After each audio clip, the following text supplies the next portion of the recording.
Assalamualaikum warahmatullahi wabarakatuh. Innal hamdalillah nahmaduhu wa nasta'inuhu wa nastaghfiruh wa na'udzu billahi min shururi anfusina wa min sayyiati a'malina. Man yahdihillahu fala mudilla lahu wa man yudlil fala hadiya lahu. Asyhadu an la ilaha illallah wahdahu la syarika lahu wa asyhadu anna Muhammadan 'abduhu wa rasuluh. Ya ayyuhalladzina amanu taqullaha haqqa tuqatih wa la tamutunna illa wa antum muslimun. Ya ayyuhalladzina amanu taqullaha wa qulu qawlan sadida yuslih lakum a'malakum wa yaghfir lakum dhunubakum wa man yuti'illaha wa rasulahu faqad faza fawzan 'azima. Amma ba'du fa inna asdaqal hadithi kitabullah wa khairal hadi hadi Muhammad sallallahu alaihi wasallam wa syarrul umuri muhdatsatuha wa kullu muhdatsatin bid'ah wa kullu bid'atin dhalalah wa kullu dhalalatin finnar. Saudara-saudara yang dimuliakan oleh Allah, pada malam ini kita akan membahas tentang 7 golongan yang akan dilindungi oleh Allah pada hari kiamat. Karena di padang mahsyar itu seperti yang sudah saya terangkan, matahari dekat dengan kita, dekat dengan manusia, dan pada saat itu panasnya luar biasa. Ada di antara manusia yang terendam oleh keringatnya, ada yang sampai keringatnya itu sampai ke pinggangnya, ada yang sampai ke mata kakinya, dan ada yang dilindungi oleh Allah pada hari kiamat. Jadi tergantung daripada dosa-dosa mereka. Yang dilindungi oleh Allah pada hari kiamat disebutkan oleh Rasulullah SAW ada 7. Tapi nanti ada beberapa hadis lagi yang menerangkan dalam bentuk yang lain. Jadi kalau disebutkan 7 tidak membatas bahwa cuma hanya 7 golongan saja. Bisa lebih dengan penjelasan Nabi dalam hadis yang lain yang sahih. Hadisnya an Abi Hurairah radhiyallahu an Nabi sallallahu alaihi wasallam qala sab'atun yuzilluhumullahu fi zillihi yawma la zilla illa zilluh. Imamun adil wa syabun nasha'a fi ibadatillah wa rajulun qalbuhu mu'allaqun fil masajid wa rajulani tahabba fillah ijtama'a alayhi wa tafarraqa alayhi wa rajulun da'athu imra'atun dhatu mansibin wa jamal faqala inni akhafu Allah wa rajulun tasaddaqa bi sadaqatin fa akhfaha hatta la ta'lama shimaluhu ma tunfiqu yaminuhu wa rajulun zakara Allah khaliyan fa fadat 'aynahu. Rawahu al-Bukhari wa Muslim wa Tirmidzi wa Ahmad. Dari Abi Hurairah, artinya dari Abi Hurairah, mudah-mudahan Allah meridainya, ia berkata dari Nabi sallallahu alaihi wasallam, beliau bersabda, sab'atun yudhilluhumullahu fi dhillihi yauma la dhilla illa dhilluh. Ada 7 golongan yang dilindungi oleh Allah pada hari kiamat. Di 7 golongan yang dilindungi oleh Allah pada hari kiamat. Pada hari itu tidak ada perlindungan melainkan perlindungan Allah. Tidak ada naungan melainkan naungan Allah. Jadi zillun ini perlindungan atau naungan, yaitu 7 orang atau 7 golongan yang dinaungi oleh Allah. Pada hari itu tidak ada naungan kecuali naungan Allah. Ya, semua manusia dalam keadaan terkena sinar matahari, tidak ada naungan. Kalau di dunia manusia masih mungkin untuk bernaung, masih mungkin untuk berteduh. Hatta perjalanan padang pasir yang demikian panjangnya, panasnya, masih mungkin ada tepinya dan mungkin manusia untuk berteduh. Walaupun ratusan kilometer panjangnya padang pasir itu, masih mungkin orang untuk berteduh. Masih mungkin dia bisa mencari tempat untuk berteduh. Tapi nanti di padang mahsyar tidak ada perlindungan kecuali perlindungan Allah. Tidak ada naungan melainkan naungan Allah. Jadi tidak bisa lagi manusia untuk mencari naungan, tidak bisa lagi pada hari kiamat. Kecuali yang memang Allah akan menaungi mereka, atau yang disebutkan oleh Rasulullah bahwa Allah akan menaungi mereka. Dan pada saat itu semua manusia butuh pada naungan. Pada saat itu manusia butuh pada naungan. Sebagaimana kita di dunia ini, kalau terkena panas matahari, terik matahari yang demikian panasnya, kita mesti mencari tempat untuk berteduh, mesti. Kecuali orang-orang yang nekat saja tidak mau berteduh. Yang dia nekat, dia mau bunuh diri, pokoknya biarkan saya mati di terik matahari. Tapi kita bicara bukan kepada orang yang nekat, kepada orang-orang yang ingin mencari perlindungan, pada orang-orang yang ingin berteduh. Itu mesti. Di dunia ini manusia bisa demikian. Artinya manusia berusaha bagaimana supaya dia dapat tempat untuk berteduh. Nah, nanti di akhirat tidak ada perlindungan. Nah, disebutkan oleh Rasulullah SAW yang seperti ini, bahwa nanti tidak ada perlindungan. Maka sekarang kamu berusaha untuk mencari supaya kamu mendapatkan atau termasuk dari 7 golongan yang disebutkan oleh Rasulullah SAW. Jika Rasulullah sebutkan demikian, mudah-mudahan kita termasuk dari 7 golongan yang disebutkan oleh Rasulullah SAW. Yang pertama disebutkan oleh Rasulullah, imamun adil, yaitu imam yang adil.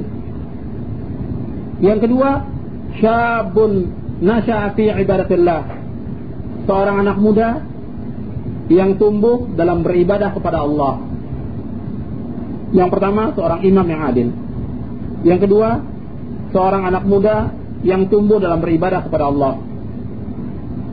Yang ketiga, rajulun qalbuhu mu'allaqun fil masajid, yaitu seseorang yang hatinya selalu tergantung di masjid, terikat dengan masjid. Yang keempat, wa rajulani tahabba fillah ijtama'a alaihi wa tafarraqa alaihi, yaitu 2 orang yang saling mencintai karena Allah dan berpisah pun karena Allah. Yang kelima, rajulun da'athu imra'atun dzatu mansibin wa jamalin faqala inni akhafullah. Yang kelima, seorang laki-laki yang diajak berzina oleh seorang perempuan, yang perempuan ini dzatu mansibin wa jamal, yang mempunyai kedudukan dan kecantikan. Laki-laki ini berkata, inni akhafullah, sesungguhnya aku takut kepada Allah. Kemudian yang keenam, rajulun tasaddaqa bisadaqatin fa'akhfaha hatta la ta'lama shimaluhu ma tunfiqu yaminuhu, itu seorang yang bersedekah sehingga tangan kirinya tidak tahu apa yang disedekahkan oleh tangan kanannya. Kemudian yang ketujuh, rajulun zakarallaha khalian fafadat ainah, seseorang yang mengingat Allah, berzikir kepada Allah dalam keadaan sepi, dalam keadaan sunyi, fafadat ainah, kemudian mengalir air matanya. Hadis ini sahih, diriwayatkan oleh Imam Bukhari, Muslim, Tirmizi dan Ahmad.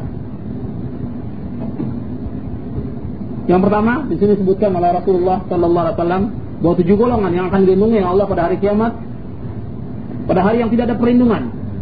Yang pertama, imamun adil, seorang imam yang adil, artinya seorang pemimpin yang adil. Kalau dulu disebutkan di dalam hadis-hadis Rasulullah SAW, imam, dia sebagai khalifah, dia sebagai imam. Artinya dia sebagai khalifah, dinamakan juga dia sebagai imam, dalam artian yang luas. Kemudian imam dalam artian yang sekarang ini sudah umum, bahwa imam itu dikatakan imam masjid, sudah umum. Padahal kalau di zaman Nabi yang dikatakan imam itu ya imam khalifah, karena setiap khalifah dia imam. Khalifah itu selalu imam, maka tidak pernah diganti Rasulullah SAW kecuali dalam keadaan sakit. Rasulullah pada waktu sebagai khalifah, Rasulullah pada waktu sebagai imam. Yang namanya khalifah selalu mengimami di masjid, tidak pernah diganti terus menerus. Yang namanya imam itu tidak pernah diganti terus dia, kecuali kalau dia uzur, itu harus diganti. Begitu diganti oleh Abu Bakar, demikian juga. Abu Bakar mengimami para sahabat dan tabi'in. Waktu diganti oleh Umar, demikian juga terus. Jadi yang namanya khalifah dia imam, yang namanya imam dia khalifah pada waktu itu. Nah sekarang ini, sekarang sudah umum, berarti imamun adil, ya mutlak. Setiap pemimpin yang adil, kalau dia adil, dia akan mendapatkan perlindungan oleh Allah, mendapat perlindungan dari Allah pada hari kiamat. Dan untuk berlaku adil ini sangat sulit, terutama bagi seorang pemimpin, imamun adil, bagi seorang pemimpin untuk berlaku adil ini sangat sulit sekali. Lebih-lebih pada zaman sekarang ini sangat sulit sekali untuk berlaku adil. Sehingga kalau diberi kabar yang demikian tentang sab'atun yuzilluhumullah, maka si imam ini kalau mendengar hadis ini atau dibacakan hadis ini, dia berusaha mengoreksi dirinya apakah dia sudah adil atau belum selama ini. Dan tanggung jawab sebagai seorang imam berat sekali di hadapan Allah, paling berat. Seorang imam, seorang pemimpin. Makanya hati-hati kita kalau menjadi pemimpin apa saja, terutama dalam masalah pimpinan-pimpinan yang besar, karena itu merupakan amanah dari Allah SWT. Seperti Abu Dzar pernah minta pada Rasulullah untuk jadi pimpinan dalam satu amanah, dia berupa kekuasaan. Artinya umpamanya dalam satu desa dia sebagai kepala desanya atau sebagai amir di satu tempat, di satu negeri. Abu Dzar pernah minta kepada Rasulullah SAW. Rasulullah ingatkan kepada Abu Dzar, karena Rasulullah tahu meskipun dia orangnya baik dan taat kepada Allah, dalam masalah pimpinan dia lemah. Rasulullah tahu tentang para sahabat, jadi soal karakter dan segala macam Rasulullah tahu karena bergaul dengan mereka. Rasulullah katakan, ya Abu Dzar, innaha amanah wa innaha sawfa takunu nadamatan yaumal qiyamah. Kata Nabi kepada Abu Dzar, ya Abu Dzar, ini amanah. Soal pimpinan ini merupakan amanah, dan engkau akan ditanyakan oleh Allah pada hari kiamat, dan engkau akan menyesal pada hari kiamat. Nadamah, kata Rasulullah kepada Abu Dzar. Akhirnya Abu Dzar mundur, tidak menerima amanah itu. Di dalam masalah pimpinan-pimpinan yang besar, ini diingatkan oleh Rasulullah, jangan terlalu berkeinginan keras, berhasrat untuk mengambil pimpinan. Ini bahaya sekali. Amanah, imamun adil.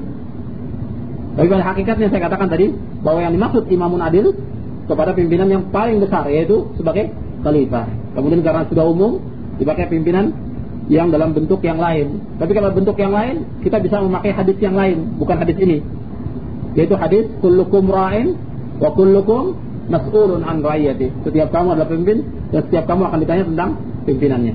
Termasuk suami, termasuk pimpinan dalam rumah tangganya, dan akan ditanya oleh Allah tentang pimpinan dalam rumah tangganya. Yang kedua, wa syabun nasha'a fi ibadatillah. Syab nasha'a fi ibadatillah. Anak muda yang nasha'a fi ibadatillah, yang tumbuh dalam beribadah kepada Allah. Di sini disebutkan syab karena umum yang namanya syab, anak muda, itu condong untuk berbuat maksiat. Illa man rahimah rabbuk, kecuali yang disayangi oleh Allah. Yang namanya anak muda umumnya condong kepada berbuat maksiat. Di sini Nabi menyebutkan bahwa anak muda yang akan dilindungi oleh Allah pada hari kiamat, yaitu anak muda yang nasya'a fi ibadatillah. Dia tumbuh dalam beribadah kepada Allah. Meskipun di sekelilingnya orang-orang berbuat maksiat, berbuat kemungkaran, berbuat yang haram, dia tetap tidak mau berbuat yang demikian. Istiqamah, tumbuh dalam beribadah kepada Allah terus sampai dia dewasa. Dan yang seperti ini jarang sekali. Jarang orang-orang yang nasya'a fi ibadatillah, jarang. Bahkan kadang-kadang ada orang yang sudah tumbuh dalam beribadah kepada Allah kemudian nyeleweng. Tadinya dari kecilnya dipelihara oleh orang tuanya dengan baik, tumbuh dengan baik, masuk pesantren dengan baik, begitu keluar rusak. Ada yang seperti itu. Ada yang waktu di Indonesia ini baik bukan main, begitu sampai di Saudi rusak. Padahal lingkungan untuk berbuat baik mendukung. Justru di tempat yang baik itu dia berbuat rusak. Subhanallah, itu menunjukkan bahwa hati manusia gampang berubah. Hati manusia gampang berubah karena hati manusia itu di antara dua jari Allah. Artinya Allah membolak-balikkan hati manusia. Maka di antara doa Nabi, Allahumma ya muqallibal qulub, tsabbit qalbi ala dinik. Ya Allah yang membolak-balikkan hati, tetapkan hatiku dalam agamamu, dalam taat kepadamu ya Allah. Banyak yang seperti itu. Jadi pada waktu dia mudanya atau masih kecilnya dia baik, ngaji dan segala macam. Begitu tumbuh dewasa rusak. Banyak yang seperti itu. Nah, yang dilindungi Allah pada hari kiamat yaitu anak muda yang tetap istiqamah, tumbuh dalam beribadah kepada Allah di mana saja. Artinya di rumah dia tumbuh dalam beribadah kepada Allah, di pasar demikian juga dia jaga larangan-larangan Allah. Artinya dia tidak melanggar. Kemudian di dalam safar juga demikian, di mana saja dia berada. Yang dikatakan Rasulullah SAW, ittaqillaha haitsu ma kunta. Hendaklah kamu bertakwa kepada Allah di mana saja kamu berada. Hadis ini sahih diriwayatkan oleh Imam Tirmidzi. Ittaqillaha haitsu ma kunta. Dia tumbuh dalam beribadah kepada Allah. Dia berusaha apa yang disampaikan, apa yang dia pernah diterangkan oleh gurunya umpamanya, atau dia pernah baca dalam kitab yang benar, yang menerangkan tentang ibadah, dia laksanakan. Sedikit demi sedikit dia laksanakan ibadah itu kepada Allah. Dan tumbuh demikian. Nasya'a fi ibadatillah. Nah, anak muda yang seperti ini akan mendapatkan perlindungan dari Allah. Jadi tidak disebutkan orang tua, karena anak muda yang demikian condongnya untuk berbuat maksiat tetap masih istiqomah. Lebih-lebih di negeri yang sudah jelas kerusakannya, nah, dia masih tetap istiqomah, tidak terpengaruh dengan kawan-kawan yang rusak. Ini bernilai besar di sisi Allah SWT. Itu yang kedua. Yang ketiga, warajulun qalbuhu mu'allaqun fil masajid. Rajul, seseorang yang hatinya selalu terkait dengan masjid. Kalau tadi syab disebutkan, tapi di sini rajul dalam artian umum, bisa anak muda, bisa juga orang tua. Rajul ini bisa anak muda, bisa juga orang tua yang qalbuhu mu'allaqun bil masajid. Artinya hatinya selalu terikat dengan masjid. Dalam melakukan salat yang 5 waktu selalu dilaksanakan di masjid. Tidak pernah dia tinggal, selalu di masjid dilaksanakan. Qalbuhu mu'allaqun fil masajid. Disebutkan jamak di sini masjid karena di mana saja, tidak terbatas pada satu masjid dia salat. Di mana saja dia jalan, tiba waktu salat langsung dia turun untuk melaksanakan salat. Ada di rumah dia salat berjamaah. Dalam safar dia salat berjamaah. Sedang pergi ke rumah temannya, dia sholat berjamaah. Dia usahakan cari masjid untuk sholat berjamaah di masjid itu. Ini yang dikatakan rajulun qalbuhu mu'allaqun fil masjid. Apakah dia anak muda atau dia orang tua? Berusaha menjaga sholat berjamaah di masjid sebagaimana yang diterangkan oleh Rasulullah SAW tentang fadilah sholat di masjid itu. Banyak hadis Nabi yang menerangkan tentang fadilah sholat di masjid, yaitu berjalan menuju ke masjid diterangkan oleh Rasulullah. Langkah pertama menghapuskan dosa, langkah yang lainnya mengangkat derajat. Terus sampai dia ke masjid. Kemudian sampai di masjid, dia membaca doa, Allahumma ftahli abwaaba rahmatik, Allah bukakan pintu rahmat. Kemudian dia masuk ke masjid, dia meluruskan saf, merapatkan saf, malaikat juga memberikan salawat kepada orang ini. Kemudian salatnya berjamaah dengan khusyuk, dia mendapatkan 27 derajat. Fadilahnya banyak sekali. Dari mulai dia berjalan sampai ke masjid. Dari mulai wudu, bahkan dalam hadis itu dalam mulai wudu. Dalam wudu, ketika dia mengusap mukanya, artinya dosa-dosa yang pernah dilihat oleh matanya berguguran. Dengan nas hadis yang sahih menyebutkan demikian. Kemudian tangannya, dari tangannya itu dosa-dosa yang pernah tangannya berbuat dosa dihapuskan oleh Allah. Itu dari mulai wudu sampai melangkah sampai menuju ke masjid. Dan ini yang dilakukan oleh Rasulullah dan para sahabatnya. Rasulullah tidak pernah uzur untuk sholat di masjid kecuali dalam keadaan sakit. Bahkan pernah dibopong, artinya dibawa dengan digandeng 2 orang untuk menuju ke masjid. Sampai demikian Rasulullah sallallahu alaihi wasallam. Tidak pernah sholat di rumah. Kemudian sahabat Abu Bakar, sahabat Umar bin Khattab, kemudian sahabat Utsman bin Affan, semua, Ali bin Abi Thalib radhiyallahu anhum ajma'in, dan para sahabat yang lain. Terus sampai kepada masa para imam. Mereka itu membiasakan untuk sholat di masjid. Pada waktu zaman Ibnu Mas'ud pernah melihat ada beberapa orang yang mulai tahawun, artinya memudah-mudahkan dalam sholat berjamaah di masjid. Kata Ibnu Mas'ud, kalau seandainya kalian meninggalkan sholat berjamaah di masjid, berarti kalian meninggalkan sunnah Nabi kalian. Kalau kalian meninggalkan sunnah Nabi kalian, la halaktum, kata Ibnu Mas'ud. Kalian akan binasa semua. Jadi Ibnu Mas'ud menerangkan demikian sebagaimana disebutkan oleh Imam Nawawi dalam kitabnya Riyadhus Shalihin, dan hadis ini diriwayatkan oleh Imam Muslim. Kalau seandainya kalian meninggalkan salat berjamaah di masjid, tidak salat di masjid lagi, maka kalian meninggalkan sunnah Nabi. Kalau sudah biasa meninggalkan sunnah Nabi, maka kalian akan hancur. Nah, banyak fahisyah yang dia buat, kemungkaran dan maksiat yang dia buat. Bisa dilihat orang yang biasa salat berjamaah di masjid, kemudian dia salat di rumah, bisa terlihat. Artinya salatnya tidak sempurna. Itu bisa kita lihat. Atau kalau seandainya dia sholat sendiri, dia berusaha sholat sendiri secepat mungkin. Terbukti. Kalau seandainya dia sholat subuh, ya, di rumah, dalam keadaan ngantuk, dia berusaha bagaimana supaya cepat bisa tidur lagi. Dan banyak mudaratnya. Sunnah Nabi banyak yang ditinggalkan. Mudaratnya banyak sekali. Makanya kata Ibnu Mas'ud, la halaktum, kamu akan binasa. Kenapa dikatakan binasa? Dengan sholat yang ditinggalkan sebagai tiang, sudah tidak khusyuk lagi, berarti dia sudah sembarangan. Kalau sudah masalah sholat, artinya sebagai pokok ini, tiang ini, sudah tidak dihiraukan, berarti yang lain pun akan dia langgar. Karena apa? Dalam hadis yang lain dikatakan, yang pertama dihisab pada hari kiamat, sholat. Kalau sholatnya baik, seluruh amalnya baik. Kalau sholatnya buruk, seluruh amalnya buruk. Berarti kalau sholat ini dia tidak kerjakan dengan sebaik-baiknya, tidak ditegakkan, hancur sholat ini. Kalau sholat ini sudah hancur, yang lain juga hancur. Tidak istiqamah lagi. Sebagaimana disebutkan dalam hadis Nabi bahwa yang pertama dihisab pada hari kiamat masalah sholat. Maka dalam masalah ini harus hati-hati, tidak boleh sembarangan. Ya mungkin ada, kalau kita lihat ada ustadz, mungkin ada kiai di tempat kita, kadang-kadang sholatnya di rumah, ya bukan ukuran, bukan contoh. Contoh kita Rasulullah Sallallahu Alaihi Wasallam sebagai uswah hasanah. Rasulullah, laqad kana lakum fi Rasulillah uswatun hasanah. Enggak ada laqad kana lakum fi kiai atau fil ulama uswatun hasanah, enggak ada. Yang ada laqad kana lakum fi Rasulillah. Fi Rasulillah, pada diri Rasulullah contoh yang baik. Jadi yang kita contoh Rasulullah, bukannya ulama, bukannya segala macam, bukan. Rasulullah yang jadi contoh. Jadi itu wajib mencontoh Rasulullah Sallallahu Alaihi Wasallam.